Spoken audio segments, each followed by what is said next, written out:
Hey guys, it's Bailey. Welcome back to the channel and thank you so much for tuning in to what is going to be a review of a new collection from Urban Decay that has recently come out in collaboration with Kristen Leanne. This video is going to be packed with not only the review but also swatches of everything I have, plus a demo of not only the look I'm wearing but also application of some of the other products that I have here as well. So we have a lot to talk about, but before we dive in, if you like these kinds of videos, definitely go ahead and give my channel a subscribe so you never miss another one. Yeah, let's go ahead and get started. So first, a little information about the collection. I have most everything in the collection to talk about today. Urban Decay actually sent me everything in here, and all of the things I'm going to be talking about in this video will retail at Sephora, Ulta, Select Macy's, they say, and UrbanDecay.com. So this is kind of wherever you typically find Urban Decay. That's where you can purchase all of these. There are also 3 other things, I believe. A liquid lipstick duo, a single gorgeous looking gray liquid lipstick, and a single mustard eyeshadow that are exclusive either to Urban Decay or to Ulta and Urban Decay, and I'll put those details down in the description box below. But just know that this is a good chunk of the collection, but there are a few bits and pieces that I don't have here to talk about. What I do have to talk about is the Kaleidoscope Dream Palette, the Daydream Eyeshadow Palette, the Beauty Beam Highlight Palette, and the 3 Vice Lipsticks. First, I want to start with the Kaleidoscope Dream Palette. This is the palette itself, but the packaging that it and everything else in this collection comes in is this amazing neon pink I just personally love. It's not going to do you much in the way of makeup, but I just like the way it looks. Here is the palette. Like I said, it is cardboard packaging. Inside you get a nicely sized mirror along with your shadows and then a dual-sided brush. On one side of the brush it is a fluffy blending brush, pretty fluffy, so like good for really diffusing color throughout the crease, and on the other end you have a domed crease brush, blending brush. I mean, I typically use a brush like this for packing on pigment onto my outer corner, but you'll see in the demo that I actually have used it all across my lid. Overall, I like this brush combo. They're good quality brushes. In fact, generally, I like the brushes that come in Urban Decay palettes. I just find that they do a good job at being good brushes and they tend to last a long time, so they do tend to add something for me to their palettes. Then on the inside, you have this wild assortment of colors and shapes, and this is the thing that I have to admit, when they first announced this collection, I can't remember, I don't know if this is the only thing they teased, but the most memorable part of what they teased with this collection was this palette, and I was so turned off by the assortment of shapes in here. I didn't realize what a fan of uniformity I was until I saw this, and I was like, I just don't appreciate different shapes and orientations of pans in this palette. It seems like you could just reorient them, save some space, make a more sleek design, and just be generally more aesthetically pleasing. So this collection came, and for whatever reason, I judged a book by its cover. You know, that's all I had to judge it by, was just what I saw, and boy, was I wrong. After getting to know this fine palette, I've officially changed my mind. So here's why. There are 10 shadows in this palette, starting with Spitfyre, which is a bright pink satin with a purple shift, Stay Gold, which is a metallic yellow gold, Tajine, an orange matte, LCW, which is a metallic teal blue, TRM, which is a metallic deep navy blue, Leo and Brixton, which is actually a split pan holographic green pearl shift and holographic red-green pearl shift, Lime Time, a metallic neon green, 13th Floor, which is a black matte shade, Dye, which is a violet satin shade, and Corona, which is a metallic soft bronze shade. And at first it looked like kind of a random assortment of shades, like we just took some bright, bold colors and kind of shoved them in one palette, but after using it for a little bit, it all started to make a lot more sense. So you have 2 matte shades, you have that Tajine, that matte orange, which I personally love in the crease, but you could really wear it anywhere. And you also have 13th Floor, which is that matte black. And that is amazing for shifting a lot of the shadows that come in here, specifically the iridescent duochromes in the split pan, but also you can use it as a base to layer something like Spitfyre over top of, or Stay Gold over top of. It's just a really great, or, you know, use it as a basic liner shade, but just anchoring a lot of these brights in with a matte black. Normally you add a matte black to a palette and I'm like, great, another matte black that I probably won't use as much as I would, you know, the gold or the champagne or whatever else is in the palette. But in this palette, it really grounds it and gives you something to mix and match with a lot of these shades. So that was really interesting to me. It's also a good matte black. Occasionally you'll get a matte black in a palette where it's just like chalky and patchy.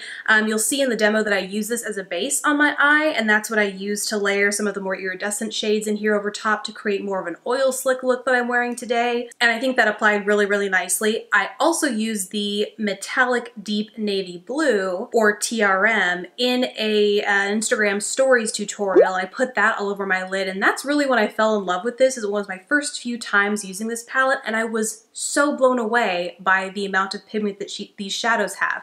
I have to confess, I wasn't wearing a primer in that tutorial, and that is how pigmented these were when I applied them. They are just so smooth, so creamy, and so changed my mind about a palette that I really did not think I was going to be all that fond of. Then the other eyeshadow palette that came out with this collection was the Daydream palette, and this is one that when I first opened everything up and I saw it, I was like, that's the palette that I'm gonna love.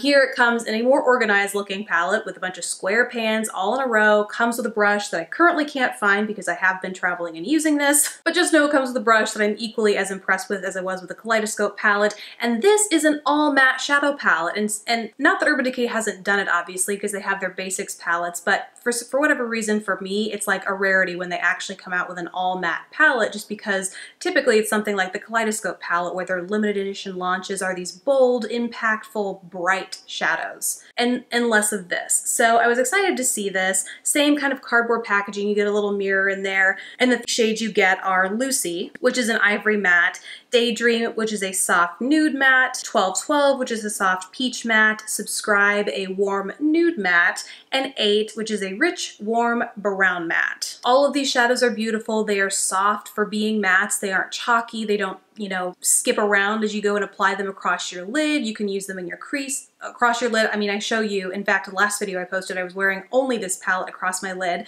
But something that I've found in the, you know, handful of times already that I've used this is I just don't know that I will personally get all that many different looks from this palette. And that's not to say that you need something like the Kaleidoscope palette to accomplish that, but with this selection of colors specifically, I feel like Daydream and Subscribe are very similar in color, and so that lack of contrast and differentiation across what is already a limited number of shadows just kind of narrows your ability to create different looks with it already.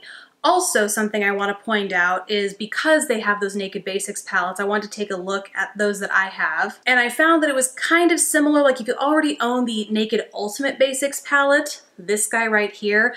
I don't necessarily know that you need this. The one thing that the Kristen Leanne palette has is that peach shade that the Naked Basics doesn't, but for the most part, I really think that you could do some shade combining and kind of playing around with the Ultimate Basics to get similar looks that you might with the Kristen Leanne. So if you see this, if you love a matte shadow palette, you'll love this. Like I said, the quality is definitely there, the pigment's definitely there. It's an amazing palette by those standards, but if you're a real Urban Decay fanatic and you already have something like the Ultimate Naked Basics, you might find there's a little bit of duplication, not necessarily in exact dupes, but just in the looks that you can create. The neutral look that you create out of this palette will be very similar looking to the one you create out of the Kristen Leanne. So those are my 2 cents. Like I said, it's not a bad palette, just in the event you already have a lot of makeup, like me, you just might find that there is some crossover duplication, at least in terms of wear there. Next, let's talk about the highlight palette. This is the Beauty Beam highlight palette. Comes with 3 highlight shades in here, first of which is a soft rose gold pearl, the middle one is a white gold pearl, and then on the other end you have a warm gold pearl. And even though I first felt like these, like at first glance I thought those look very, very similar in the pan, when you actually go in and apply them, I was impressed to say that you can actually tell a difference. The rose gold I could see on very fair skin tones being a little more on the pigmented side, so that it might be a blush topper for you or a blush, like a shimmery blush period for you, because it is, as the name suggests, it has that rose gold base, so you just might find that it contrasts with your skin tone a little bit more than, say, the white gold pearl highlighter in here. At the same time though, I think that shade is going to make this palette more useful across a broader range of skin tones, because you don't just have those super, super light frosty highlights. You have a little bit of depth, you can change it up. You know me, I love a good highlight cocktail, so whenever I have worn this, I haven't just picked one shade, I have picked one to put on the tops of my cheekbones, then I pick the other one to put right here on the outer corner. Love mixing my highlights, and so if you want to start playing around with that, this is a good good kind of simple, more abbreviated palette to do that with. I have one from Profusion that I really love to use, but there's like, what, 9 highlighters in there. And so if you just want to keep it simple, but you still want to play around with a little cocktail of highlights, this is a good one to reach for. They can be built to be blinding, but there are also some subtle options in here too if you're not a glow to the gods kind of highlight person. I think you'll like this warm gold over here because it's a little bit more subtle. You can definitely build it to be poppin', but unlike the white gold here in the middle where it's just like I put that on my face and it's like boom, in your face. That one's a little bit more subtle, and of course all of these are going to look a little bit different depending on your skin tone, your skin undertones, but overall I think the mix of having the rose gold, the warm gold, and then the kind of icier white gold in here, I think it just makes it a really nice palette for a lot of different highlight preferences. And last, there are 3 Vice lipsticks that come in this collection too. Note the amazing packaging. The one that I'm wearing right now today is Bun Bun. This is a comfort matte, and Urban Decay describes it as a nude, but I would say in keeping with the other 2 shades in this collection, it definitely has purple or mauve-y undertones. I certainly wouldn't call it a warm nude by any means.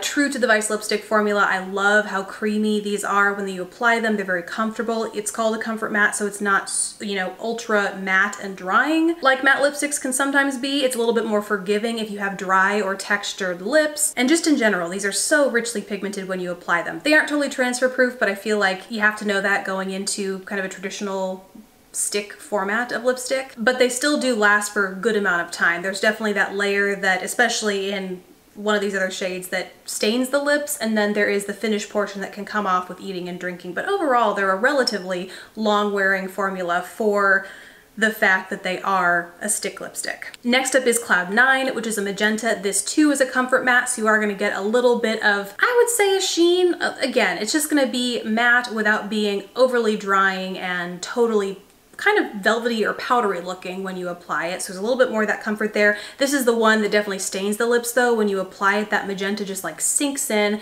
so even as the product continues to wear away, your skin will be left with kind of like a bright pinky magenta sort of stain to them.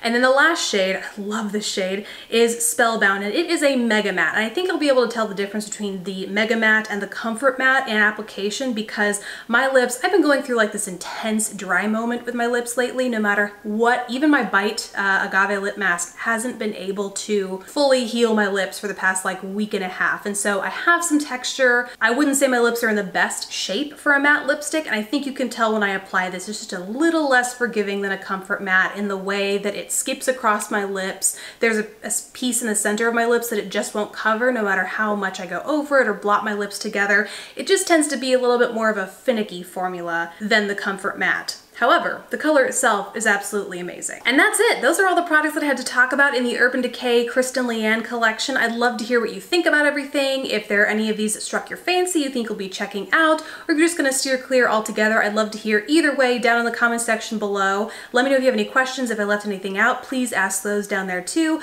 Besides that, guys, thank you so much for watching. Please don't forget to subscribe if you haven't already, and I will catch you in the next video. Bye, guys.